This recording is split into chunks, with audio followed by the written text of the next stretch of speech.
అందరికీ నమస్తే అండి. బీసీలకు రిజర్వేషన్ల అంశంలో కూటమి ప్రభుత్వం ఒక పెద్ద ముందడుగు వేసింది. అయితే దీనికి న్యాయపరమైన చిక్కులు ఏమొస్తాయి, కోర్టులో ఎవరు పిటిషన్ వేస్తారనే సంగతి పక్కన పెడితే, బీసీలకు 34% రిజర్వేషన్లు ఇస్తాము స్థానిక సంస్థల్లో అని కూటమి ఎన్నికలకు ముందు ఇచ్చిన హామీని నెరవేర్చే క్రమంలో ఈరోజు స్పెషల్ క్యాబినెట్ భేటీ జరిగింది. ఈరోజు ఉదయం క్యాబినెట్ భేటీ పెట్టుకొని బీసీలకు రిజర్వేషన్ అంశాన్నే ప్రత్యేకంగా తీసుకొచ్చి క్యాబినెట్లో దాన్ని ఆమోదించి దాన్ని స్పెషల్ జీవో ఇవ్వడానికి సిద్ధమవుతున్నారన్నమాట. దీనిలో భాగంగా ఈరోజు సీఎం గారు కూడా అసెంబ్లీలో ఒక కీలకమైన ప్రకటన చేశారు. సీఎం గారు చేసిన ప్రకటన ప్రకారం ఏమిటంటే, బీసీలకు 34% రిజర్వేషన్లు, గ్రామీణ స్థానిక సంస్థల్లో 34% రిజర్వేషన్లు యాజ్ ఇట్ ఈజ్ అమలు చేస్తారు. పట్టణ స్థానిక సంస్థల్లో మాత్రం 2/3 అంటే 33.33% రిజర్వేషన్లు అమలు చేస్తారన్నమాట. ఇది ప్రభుత్వం తీసుకున్న నిర్ణయం. ఇది ఖచ్చితంగా బీసీలకు ఎప్పటి నుంచో కూడా ఎదురు చూస్తున్న అంశమే. నిజానికి మీకు గుర్తుందో లేదో, తెలంగాణలో కాంగ్రెస్ పార్టీ ప్రభుత్వం అధికారంలోకి వచ్చిన తర్వాత 2 ఏళ్ల కిందట 42% రిజర్వేషన్లు ఇస్తాము బీసీలకు అని చెప్పి వాళ్ళు ఒక బిల్లు తీసుకొచ్చారు. ఆ తర్వాత న్యాయపరంగా నిలబడలేదు, కానీ వాళ్ళు పార్టీల పరంగా రాజకీయంగా దాన్ని అమలు చేసుకుంటున్నారు. ఇప్పుడు కూటమి ప్రభుత్వం మాత్రం 34% రిజర్వేషన్లు బీసీలకు అమలు చేయడాన్ని సవాల్గా తీసుకుంది. దీనికి న్యాయపరమైన చిక్కులు ఏమైనా వచ్చినా సరే దాన్ని తొలగించడానికి పూర్తి స్థాయిలో సిద్ధపడింది. నేను పొద్దున కూడా చెప్పాను, ఇప్పుడు కూడా చెప్తున్నాను. ఏంటది, బీసీలకు రిజర్వేషన్ అనేది అసలు రిజర్వేషన్లో అంశమే చాలా సున్నితమైన అంశం, ఖచ్చితంగా రాజ్యాంగబద్ధమైన అంశం. రాజ్యాంగంలోని ఆర్టికల్ 15 క్లాజ్ 4 క్లాజ్ 5ను మనం ఫాలో అవ్వాలి. దాన్ని మనం చదివితే చాలా క్లియర్గా అర్థమవుతాయి. రిజర్వేషన్లు మొత్తం 50%కి మించకూడదు, దానిలో బీసీలకు 27%, ఎస్సీలకు 15%, ఎస్టీలకు 6% అని చాలా ఖచ్చితంగా ఉంది.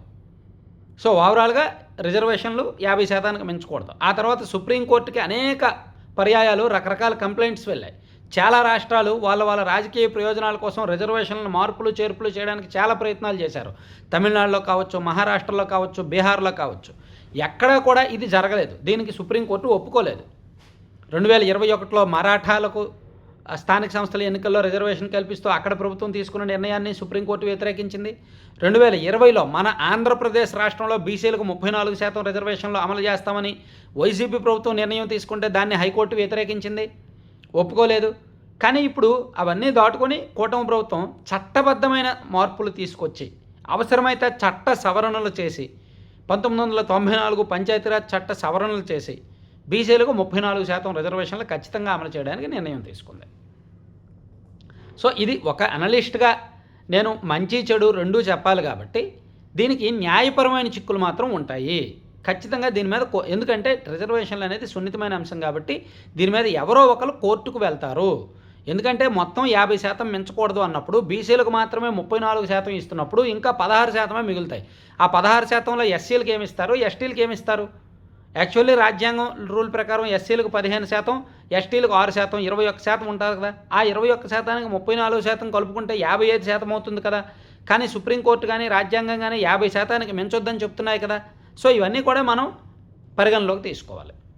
అండ్ ఇప్పుడున్న 27% బీసీలకు రిజర్వేషన్లో బీసీఏ ఎంత, బీసీబీ ఎంత, బీసీసీ ఎంత అలా ఉంటుంది. బీసీఏలకు 7%, బీసీబీలకు 10%, బీసీసీలకు 1%, బీసీడీలకు అలా ఎవరెవరికి ఎంత అనేది బైఫ్రిగేట్ చేశారు. రిజర్వేషన్లు కూడా విభజించారు బీసీలకు కూడా.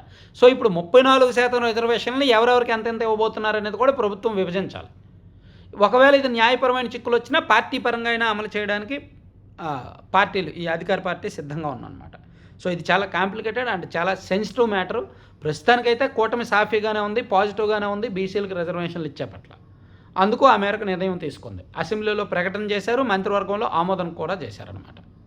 Thank you.